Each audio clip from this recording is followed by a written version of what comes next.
Hi, I'm Shane, Hey, I'm Mason. and we're doing 1.1, General Safety in the Electronics Classroom. It's very nice. Hey, I'm Mason, and this is Intro to Digital Electronics Unit 1.1.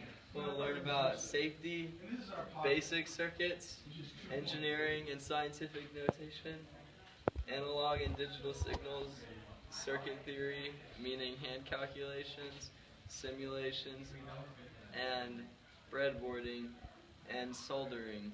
Yay!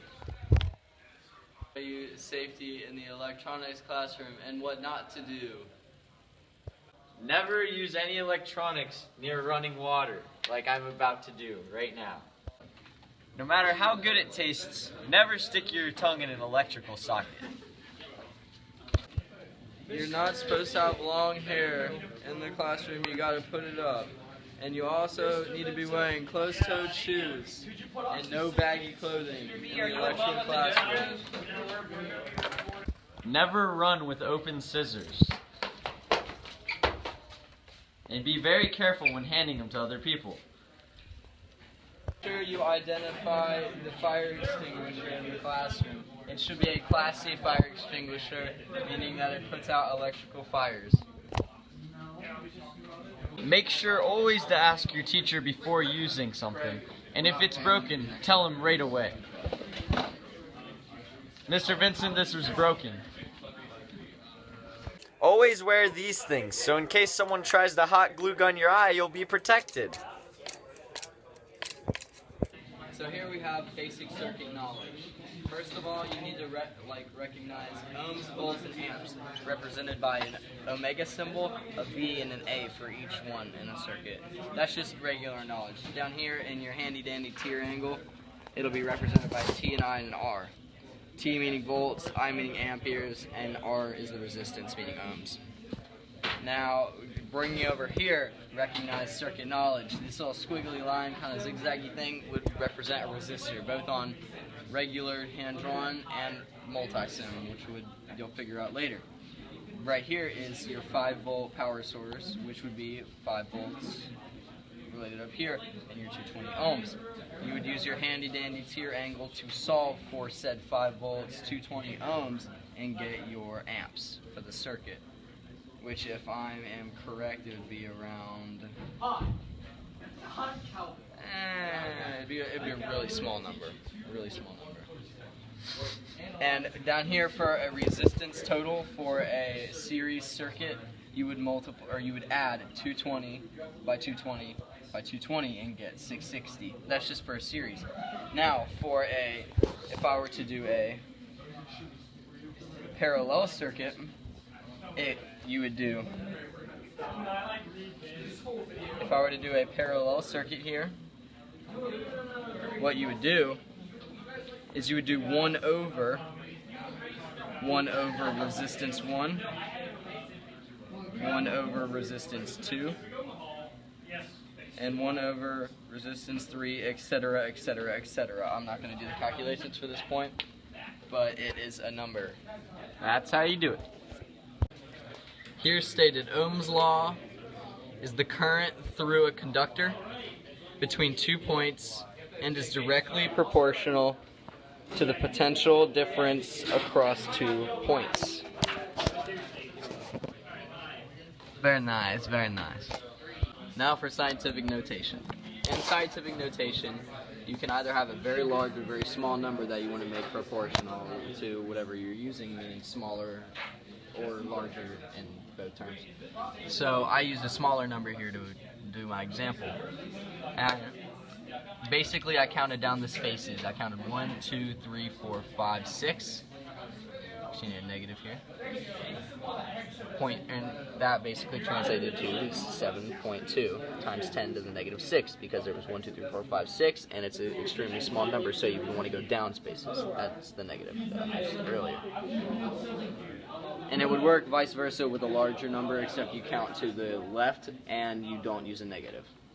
Here we have a picture, poorly drawn resistor, and a picture of a capacitor. I'm going to teach you how to identify both of these, and it's under the analog signals, I guess. That's what it was marked under the 1.1 page. So in a resistor, you can identify it by a little ceramic piece, kind of like almost pear-shaped on the top. And you'll identify how many ohms it resists by the color stripes on the thing. We only had green expo, so I could only use those. But the first two numbers are basically, let's say it's 1 and 2. Okay, just theoretically. And then the third stripe would be how many zeros, and you can figure this out by your table here. Got this little chart right here that describes it all. Let me focus. There we go. If you need to, you can pause the video to check that out.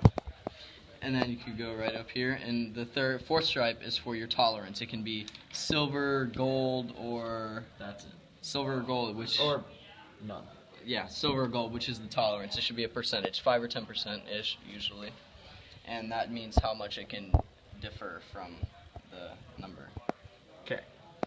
Capacitors. Now capacitors are they're like little tubes, and they Bunch of different ones. Then. Yeah, and they basically hold a electrical charge for a short amount of time. You can identify them by, it's almost like a little barrel with 2 prongs sticking out of the bottom of it. And, or there's the ceramic ones, which are we're about to show you. Yeah, they're little. I'm about to show you some quick components of the digital electronics classroom and what they are. So right here, this red thing, that's an LED. You can see that. Then the thing next to it, with those little bands, that's a resistor. But you see this thing right here, the blue thing, and also this little yellow thing, are both different types of capacitors.